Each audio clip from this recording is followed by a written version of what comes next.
4.25 megawatt बिजली पैदा करनी थी।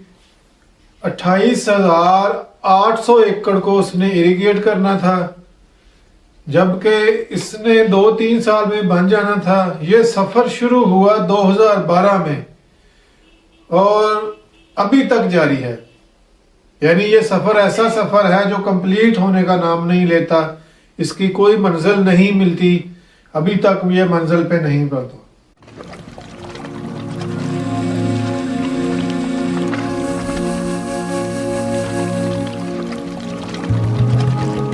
अस्सलाम वालेकुम व्यूअर्स, आप देख रहे हैं वेज में इफ्तिखार चौधरी।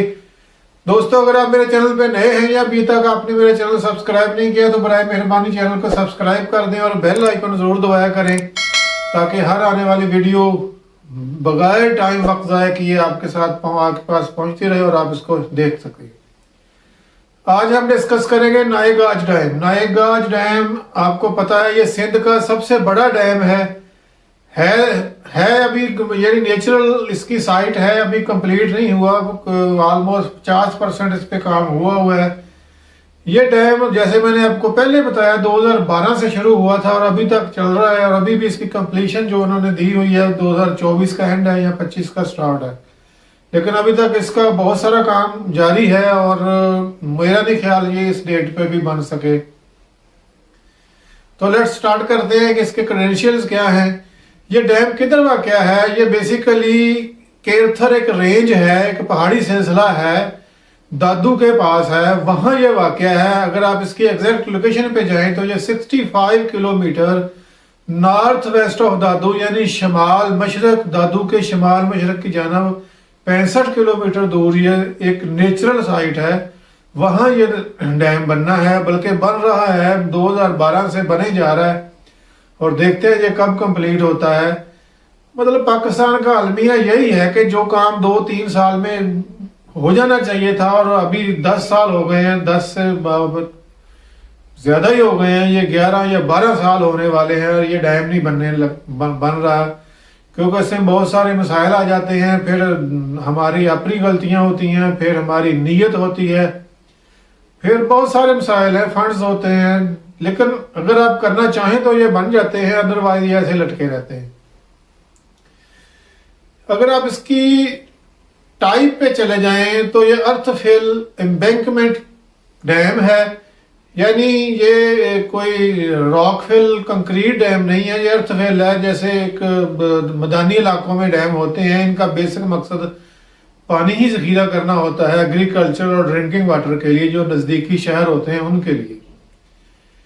ये इसकी हाइट जो है 194 फीट है, यानी काफ़ी बड़ा है। मतलब 194 फीट आपको पता है कि बड़े डैम ही होते हैं, और 714 फीट ये लंबा है। इस डैम से हमें क्या मिलना था? 4.2 मेगावाट बिजली मिलनी है, और पानी, चूंकि ये मल्टीपर्पज डैम है तो पानी 3 लाख एकड़ फीट इसमें जखीरा होना था। और पानी इतना जखीरा होने का मतलब यह है कि ये पानी यूटिलाइज होता है, इधर उधर इरिगेशन के लिए होता है, ड्रिंकिंग के लिए होता है। तो ये मैक्सिमम इसकी ग्रॉस कैपेसिटी है 3 लाख एकड़ फीट। अगर हम इसकी लाइव कैपेसिटी पे चले जाएं तो 1,60,000 एकड़ फीट है, और जो डेड है इसका डेड लेवल, यानी इससे नीचे इतना पानी तो इसमें रहना ही था हर वक्त, यानी पानी पीछे से आए या ना आए, इतना पानी तो इसमें स्टोर होना ही था, 1,40,000 एकड़ फीट, ये इसकी डेड कैपेसिटी थी। इसने इरिगेशन, जैसे पहले बताया कि 28,800 एकड़ जो रकबा है वो तहसील जोही दादू की एक तहसील है, उसको इसने सराब करना था।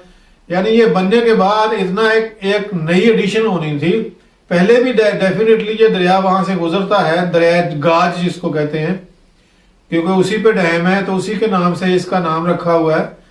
तो 3 लाख एकड़ को ऑलरेडी ये सैलाब कर रहा है किसी न किसी सेंस में, और 28,800 इसने और करना था। दूसरा इसका जो सबसे बड़ा फायदा होना था कि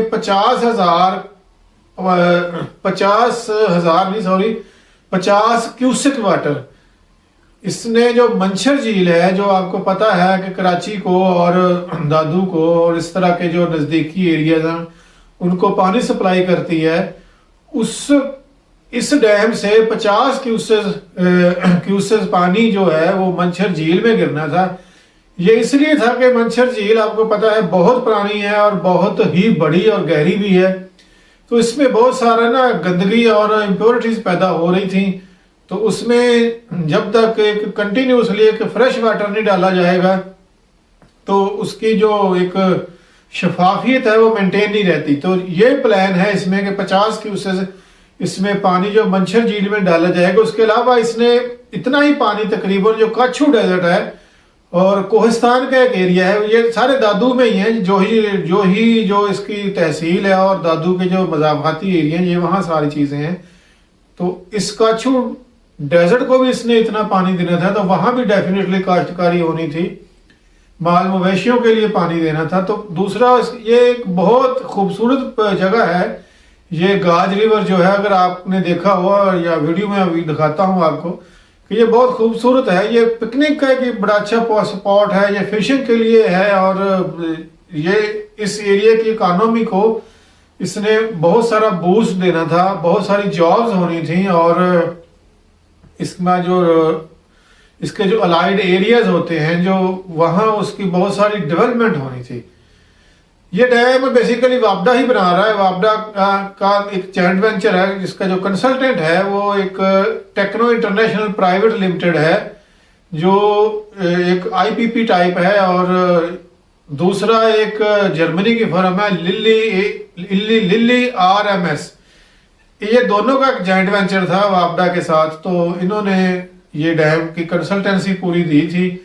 कास्ट इसकी जो आनी थी स्टार्ट में इसकी 28 बिलियन थी, यानी 28 अरब रुपया थी, जबकि आज अगर ये बन जाए यानी जो 24 इन्होंने डेडलाइन दी हुई है वहां तक भी ये बन जाए तो ये 50 बिलियन में बन जाएगा।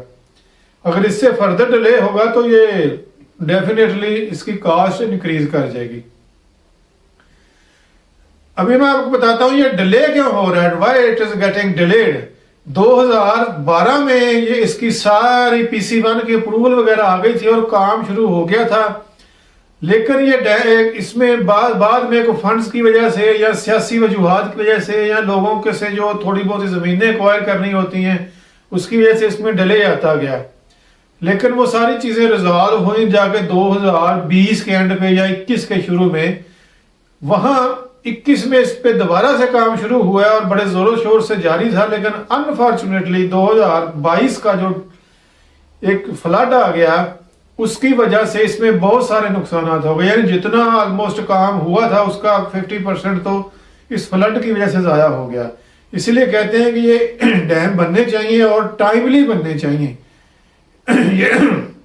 यानी फ्लड जो है ये इस एरिए को भी बहुत नुकसान पहुंचाता है और हर साल यहाँ लाखों करोड़ों और का नुकसान हो जाता है, लाइव स्टॉक का नुकसान होता है, फसलें बर्बाद हो जाती हैं।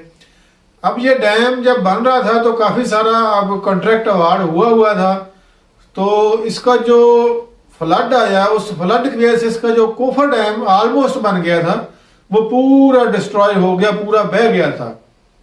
इसके अलावा जो इस को असेस रोड बनाई गई थी इस डैम तक वो भी सारी बह गई थी, और जो कॉन्ट्रैक्टर था उसने जो अपनी इंस्टॉलेशन लगाई हुई थी, कैंप लगाया हुआ था, मैन पावर वहां डिप्लॉयड थी, वो भी पूरे का पूरा डिस्ट्रॉय हो गया था, पूरा बह गया था। तो इसलिए 1 साल का इसमें और डिले आ गया। अब दोबारा से ये 23 के स्टार्ट में ये इस पे काम शुरू हो चुका है ऑलरेडी। तो इंशाल्लाह देखते हैं ये अपने टाइम पे बन जाता है, उम्मीद करनी चाहिए कि बन जाएगा। आखिर पे आपको एक दफ़ा रिक्वेस्ट है कि चैनल को सब्सक्राइब कर दें और बेल आइकन ज़रूर दबाया करें। अल्लाह हाफिज़।